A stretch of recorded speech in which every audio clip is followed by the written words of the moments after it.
Ayan po. Binabad ko na po sa ano to, sa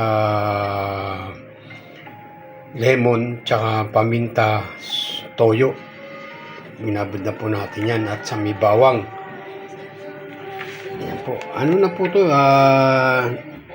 na ano na po to, yung napakuluan ko na po to dahil medyo parang matigas siya, kaya pinakuluan ko. Ito, tingnan nyo.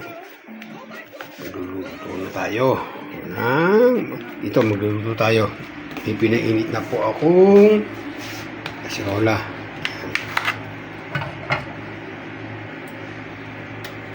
Yan po. Umpisa na po natin magsalang tayo. Ititin na natin ang bagya.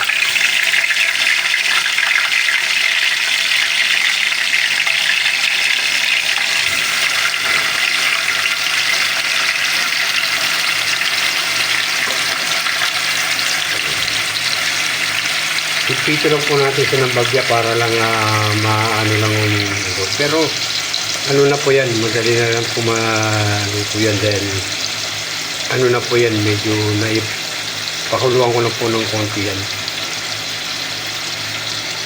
Ayan, luto tayo ng beef steak. Kasi kagabi, ulam namin paa ng manok. Ayan. Ginawa kong tinolang paa ng manok.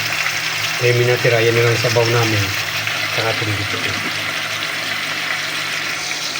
Simulan natin ang pagluto ng ating beef steak. At ito na po yung ating mga sahog. Ito po, nagano po tayo ng sibuyas na yun para sa pang-ibabaw sa beef steak natin. At nagdiwa lang tayo ng parang panggisa natin. Yan na sibuyas at ating bawang. Ito po yung mantika. Ito yung pinagprituhan ko ng beef ng karne. Ito po siya. Mantika na yan. Ito po. Ang beef natin ngayon. Sisimula na po natin mag-isa. Lalagay na po natin muna ating bawang.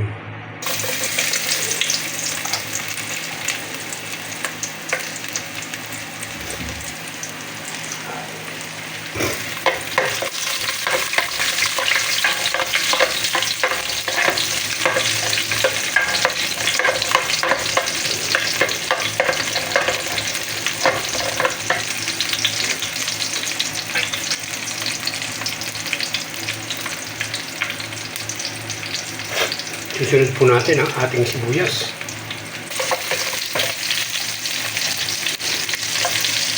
Kunti lang po yung natin na sibuyas para lang hindi siya.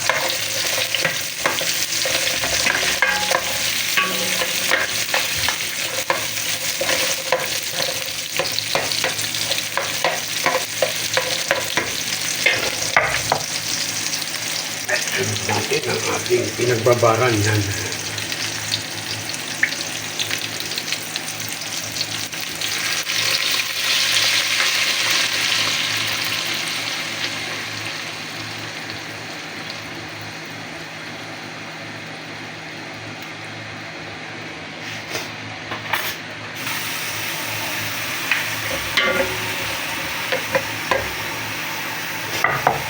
Ilalagay na rin natin ang ating karne.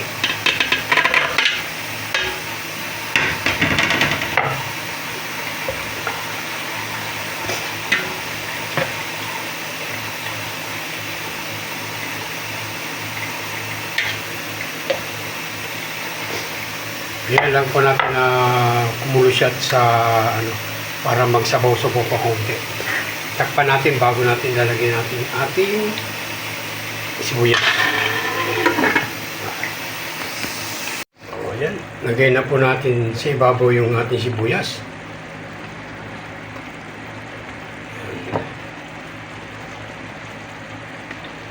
Yan na po ang ating beef steak ngayon. Luto na po yan.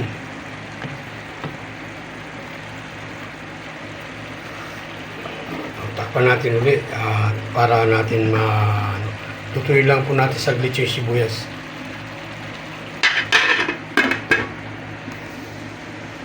Ayan na po ang ating beef steak. Ito na po ang ating beef steak. Di po, hanggang dito lang po at maraming salamat po sa inyo lahat. Sa lahat po ng mga nanonood ng aking video at sumusuporta sa aking channel. Maraming salamat po. Di po, hanggang dito na lang po.